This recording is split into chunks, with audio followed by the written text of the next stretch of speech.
সব জায়গায় জোর দেখাবেন না। সব জায়গায় জোর দেখালে নিজের খুঁটি দুর্বল হয়ে যাবে।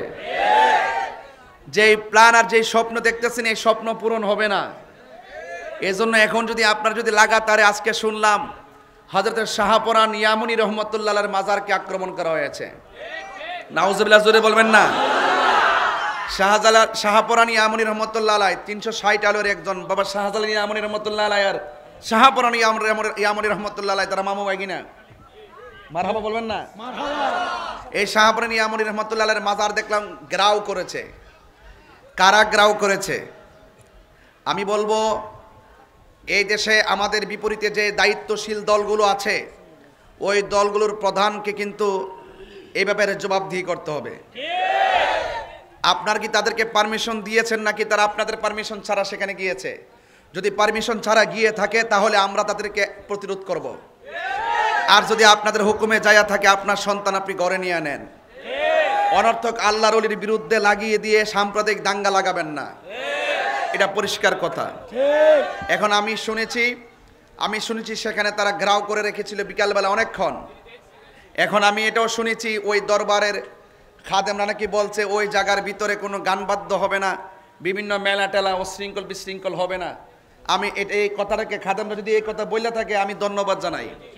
আল্লাহর ওলির মাজার হলো সুন্দর জিয়ারতের জায়গা, এই জায়গার ভিতরে অনেক অসামাজিক কাজ করতে দেওয়া হবে না। কথা বলেন ঠিক কিনা? তো আপনার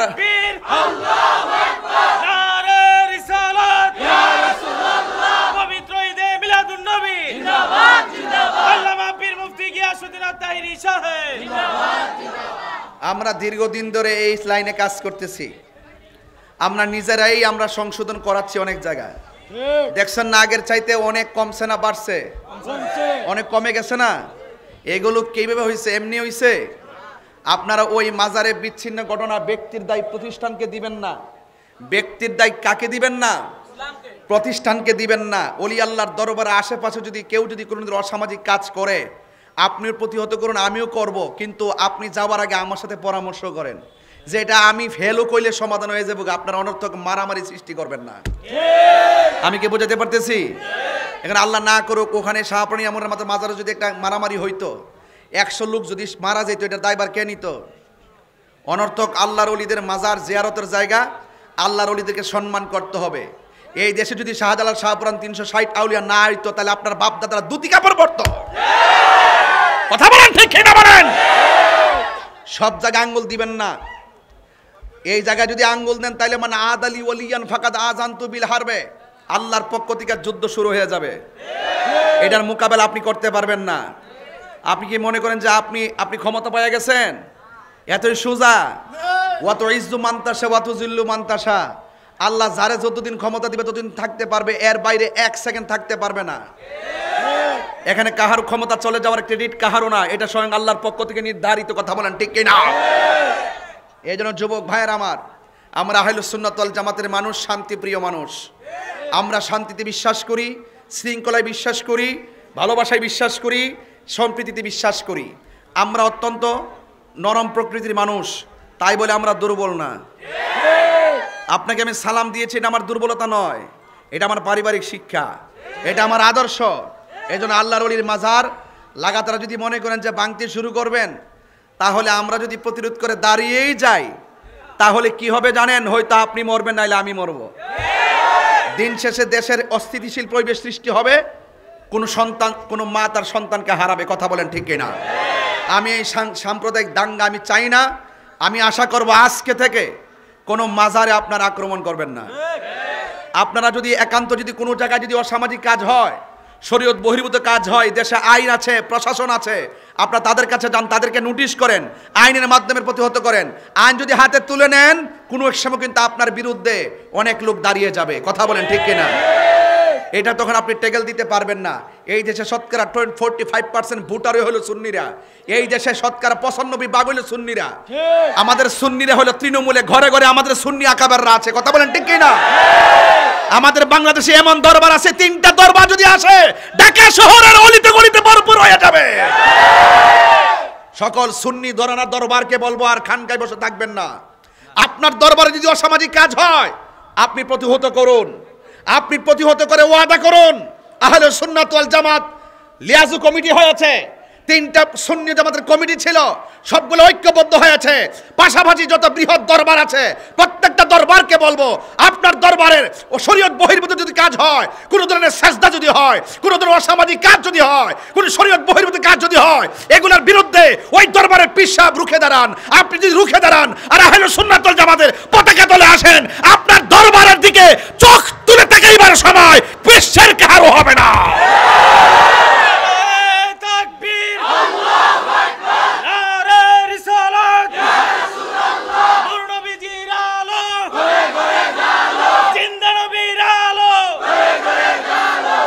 পরিষ্কার কথা, আমার কথা কি রাজনীতি গন্ধ খুঁজতেছেন? তাহিরি হুজুরের বাংলাদেশের তথাকথিত কোনো রাজনীতি দলের সদস্য ছিল না, কিন্তু আমার কথা কোনো রাজনীতি গন্ধ খুঁজবেন না। আমি সাদাকে সাদা বলি, কালোকে কালো বলি। আপনি বলুন আমার পক্ষে বিপক্ষের বহুত লোক আছে এখানে। আজকে এখানে আসার পরে একটা ছেলে বলতে হুজুর আমি ইসলামী আন্দোলন থেকে আসছি, আমি বলছি তুমি বসো, ওয়া শোনো, মারহাবাগন শোনেন, সুন্দর একটা সময় আছে। আপনারা মনে করতেছেন যে টাস করে মাজার মজার বাইঙ্গে একবারে সব দাফন করে দিবেন, দরবারটা বাড়ায়েন না। যতটুকু আছে ততটুকু থাকেন, পারলে মাইনাস নয় ম্যানেজ চাই, সুন্দর একটা বাংলাদেশ চাই। আমার মাঝে দোষ থাকলে আমার দয়রা বুঝাই দেন, আপনার মাঝে দোষ থাকলে আমি বুঝাইয়া দিব।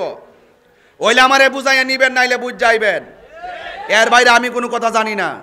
আমি বলছি সুন্নিরা মিলাদুন নবীও মানে, সিরাতুন নবীও মানে, সুন্নিরা আজানের আগেও দুরুদ সালাম মানে, আজানের পরেও দুরুদ সালাম মানে, সুন্নিরা জানাজার আগেও দোয়া মানে, জানাজার পরেও দোয়া মানে, আবার দাফন করার পরেও দোয়া মানে। তো আমরা তো সব জায়গায় সহনশীল, আপনি ফাঁকে দিয়ে ব্যারিকেড দেন কেন? এই জন্য আমি অনুরোধ করব, এই সুন্দর পরিবেশটাকে অস্থিতিশীল পরিবেশ সৃষ্টি করবেন না। আল্লাহর ওলিদেরকে মহব্বত করার দরকার আছে না নাই? এই দেশে ইসলাম আনছে কারা? আর কারা আনছে? নাকি কোনো নবী রাসূল এখানে আইছে? এটা কে আনছে? কে? তো আল্লাহর ওলিরা সিন্নি খাইলেন কার দ্বারা? মোল্লা চিনলেন না। এগুলো বাদ দেন। এই কোরআনের ভিতরে ওলি আল্লাহর, কোরআনের ভিতরে ওলি আল্লাহ সম্পর্কে আল্লাহ আয়াত নাজিল করছে, আলা ইন্না আউলিয়া আল্লাহি লা খাউফুন আলাইহিম ওয়ালা হুম ইয়াহজানুন। আল্লাহর ওলিদের কোনো ভয় নাই, আল্লাহর ওলিদের কোনো চিন্তা নাই। কথা বলেন ঠিক কিনা? তাহলে এই জন্য আল্লাহর ওলিদেরকে মহব্বত করার সিদ্ধান্ত মোল্লার না আল্লাহর? তো আল্লাহর কথা মানবেন না মোল্লার কথা মানবেন?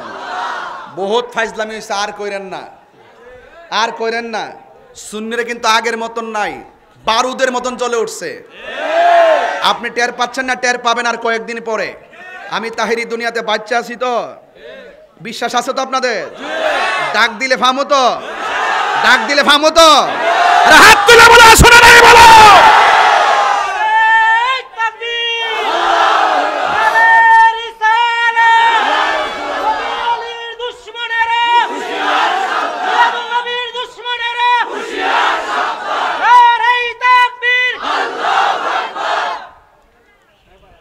এবার বলুন, মিলাদ নবী এসেছে, খুশি না বেজার? একজনে বেজার ছিল, নাম কি? আমরা কি শয়তানের দলে আসি? তাহলে আপনি বেজার হন কেন? তাইলে আপনার শয়তান লারে, শয়তানে লারে, এই লারালারি বন্ধ করেন, নবীর পতাকা তলে আসেন। হ্যাঁ, নবীর আগমনে আকাশের যে তারকাগুলো আস্তে করে আসমান থেকে খুলে যার বাতির মতন মা আমেনার ঘরের কাছে চলে আসছে।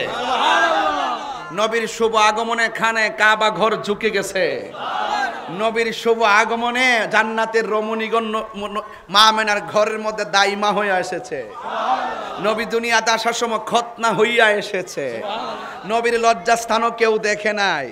গায়ের মধ্যে ছিল জান্নাতের জামা মুবারক, চোখের মধ্যে ছিল সুরমা মুবারক। দুনিয়াতে আইসাই বলছে আল্লাহ ছাড়া কোনো মাবুদ নাই। দুনিয়াতে আইসাই নবী বলছে আমি নবী হইলাম আল্লাহর রাসূল। আর তুমি বলতেছো নবী 40 বছর পরে নবী হইছে। আরে আমার কপাল রে, বাইরে আমার দইরে, আমার কপাল। নবী হইয়াই দুনিয়াতে আইছে, নবী হইয়াই দুনিয়াতে আইসি দিক কই নবীর 9 মাসের কালে, শৈশবের কালে দুলনা লড়ছে, আসমানের চাঁদ দুলছে। জোরে কন্যা সুবহানাল্লাহ। শুধুমাত্র তাই নয়, নবী হয়ে এসেছিল বলেই 9 মাস মতান্তর 11 মাসের কালে রাস্তার পাথর আমার নবীকে সালাম দিয়েছে। নবী হয়েছিল বলেই রাস্তা দিয়ে হাঁটার সময় পাথরগুলো তুলার চাইতে নরম হয়ে গেছে। নবী ছিল বলেই নবী 40 বছর আগেই রাস্তা দিয়ে হাঁটলে আকাশের মেঘমালা নবীরে ছায়া দিয়েছে। আর নবী ছিল বলেই লুটার মধ্যে পানি নাই, আঙ্গুল মুবারক এইভাবে ধরছে, আঙ্গুলের মাথা থেকে পানি এসে লুটা ভরে গেছে। তা সেই নবী কি আমাদের মতো? তো নবীর আগমনে খুশি হতে না পারলে আপনারা দেখছি জেল থেকে মুক্তি হইল আনন্দে মিছিল করেন, জেল থেকে মুক্তি হইলে মিষ্টি বিতরণ করেন। আমরা কিন্তু ফতোয়া দেই না। আপনারা সার্টিফিকেট পাইলে আপনারা শুকরানা মাহফিল করেন, আমি নিয়ামত পাইলে শুকরানা মাহফিল করেন আর শুকরিয়া আদায় করেন, এটা আছে। কিন্তু আপনারা সবই তো করেন, আমরা তো ফতোয়া দেই না। যেই নবী না হইলে কিছু হইতো না, সেই নবীর শুভ আগমনের দিন আনন্দের এলি কইরা নাতে মোস্তফা পড়া, এটা কি বেদাত হবে? এখন আসেন, এটা কি আমরা আবিষ্কার করছি নাকি আগেও ছিল? মিলাদুন নবী সর্বপ্রথম পালন করছেন আমার আল্লাহ। কে করছেন? আল্লাহ। এরপরে পালন করছে নবী আসার আগেই, এই 10 মাসে ওই আসমান থেকে নবীগণ আইসা এসে বলছে নবী আসতেছে, মানে মিলাদ শুরু হয়ে গেছে। 1,24,000 পয়গাম্বর আইসাই কইছে নবী আসতেছে। এইটাই আমি ওয়াজের শুরুতে বলছিলাম, পাগলেরি সূরা আল ইমরানে করছে ঘোষণা, ও আশিক রে সূরা আল ইমরানে করছে ঘোষণা, মিলাদুন নবীর অঙ্গীকার নিল আল্লাহ, মিলাদুন নবীর অঙ্গীকার নিল। কানার দলে দেখে না ইমানদারগণ জুলুস করনা, ইমান রনা ঈদ মিলাদুন, ঢেউ ঢেউ ঈদ মিলাদুন প্রথম করছেন রহবানা, ইমান দারগণ জুলুস করনা। 3 বার কোন ইয়া রাসূলুল্লাহ, আল্লাহু আকবার বলেন।